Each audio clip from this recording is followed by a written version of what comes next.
How to change color theme in Visual Studio Code. Hello and welcome back to our YouTube channel How to Tutorials.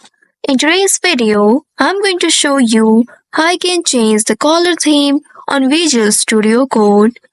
To do so, first of all, you'll need to open the Visual Studio Code application on your device and make sure you are logged into your account. Once you are logged in, you will land on this home page. Now here you will need to click on the settings or the gear icon at the bottom left corner of your screen. Once you click on it, a pop-up menu will appear. Now from this menu here you will need to select the themes option. Once you select it, you will be able to see a new menu. Now from here you will need to choose this color theme option. Simply click on it.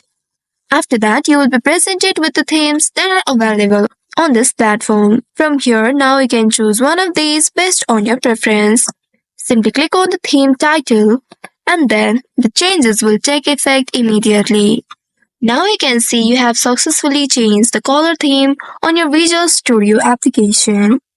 So this is how you can change color theme on Visual Studio Code. I hope this tutorial was helpful. If yes, don't forget to like, share and subscribe to our channel. Also hit that bell icon to never miss any updates from us. Thank you for watching.